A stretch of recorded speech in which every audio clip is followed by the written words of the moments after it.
Hi guys, welcome back to my channel. இப்போ நான் வந்துட்டு என்ன செஞ்சுருக்கேன் அப்படின்னா குக்கீஸ், மில்லட் குக்கீஸ். இதில் வந்து ராகியும் வீட் ஃப்ளாரும் சேர்த்துருக்கேன். அதுக்கப்புறம் வந்துட்டு நட்ஸும் வந்து உள்ளே ஆட் பண்ணியிருக்கேன், வெளியே வந்து டாப்பிங்காகவும் போட்டிருக்கேன். இது யார் ஆர்டர் பண்ணா அப்படின்னா, என்கிட்ட ஃபஸ்ட் டைம் வந்து என் ஃப்ரெண்டு ரெஃபர் பண்ண ஒரு பொண்ணு. அவங்க பாப்பா 3rd மந்த்து பர்த்டேக்காக ஒரு 3 போட்ட ஒரு கேக் கேட்டிருந்தாங்க. நான் வந்து என்னோடய வீடியோஸ் பார்த்தா தெரிஞ்சிருக்கும்.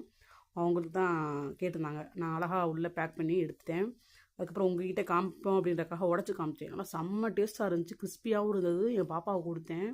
அதில் நட்ஸு போட்டனால பாப்பா வந்து 1.5 வயசு தான் ஆகுது. அதை வந்து கடிச்சு சாப்பிட முடியல, அதுக்காக துப்பிட்டாங்க. நான் அதுக்காக வீட்டுக்கு வந்து தனியாக நட்ஸ் போடாமல் செஞ்சுட்டு அந்த பொண்ணுக்கு செஞ்சதையும் தனியாக எடுத்து வச்சிருந்தேன். இது வந்து வீட்டுக்கு பண்ணதை நான் உடச்சி காமிக்கிறேன் உங்களுக்கு. நல்லா பாருங்களேன், எவ்வளோ அழகாக உடஞ்சி உள்ளே நட்ஸ் தெரியுதா. அது வந்துட்டு எனக்காக நான் எக்ஸ்ட்ரா கொஞ்சம் நட்ஸ் போட்டுக்கிட்டேன்.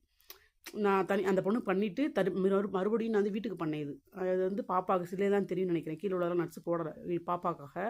இது வந்து நாங்கள் சாப்பிட்டுக்கலாம் அப்படின்றக்காக போட்டிருந்தேன். நல்லா டேஸ்ட் வைஸ் சூப்பராக இருந்துச்சு. யாருக்காவது வேணும் அப்படின்னா கண்டிப்பாக ஆர்டர் கொடுங்க. கண்டிப்பாக செஞ்சு அழகாக சேஃபாக அனுப்பிடலாம், சரிங்களா. அதுக்கப்புறம் வந்துட்டு நல்லா சூப்பராக பேக் பண்ணிட்டேன். நான் எல்லாமே பாக்ஸில் போட்டுலான்னு பிளான் பண்ணேன். அப்புறம் வந்துட்டு கேக் இந்த மாதிரி கவரில் போட்டு கொடுப்போம் அப்படின்ற மாதிரி கவரில் போட்டு தேங்க்யூ ஸ்டிக்கர் ஒட்டி பர்ஃபெக்டாக போய் நேற்று தான் போய் டெலிவரி பண்ணிட்டு வந்தேன். அந்த பொண்ணுக்கிட்ட வந்து டேரெக்டாக வந்து நாங்கள் வந்து பரமக்குடியில் போய் கொடுத்துட்டு நானும் என் பாப்பாவும் போனோம். சேஃபாக கொடுத்துட்டு அவங்க ட்ரீம் கேக்கும் ஆர்டர் கொடுத்துருந்தாங்க. அதுவும் ப்ளஸ் ப்ரௌனி வந்து ஆர்டர் வந்துருந்துச்சு. எங்கள் அக்கா வந்து கொடுத்துருந்தாங்க. அவங்களுக்கும் கொரியர் போட்டுட்டு நாங்கள் வீட்டுக்கு வந்துட்டோம். அதுக்கப்புறம் வந்துட்டு அந்த பொண்ணு சாப்பிட்டு, அக்கா பிஸ்கெட் சூப்பராக இருந்துச்சு அப்படின்னு ரிவ்யூ கொடுத்தாங்க. அக்கா வேணும் அப்படின்னா கண்டிப்பாக என்னை கான்டாக்ட் பண்ணுங்கள். தேங்க்யூ.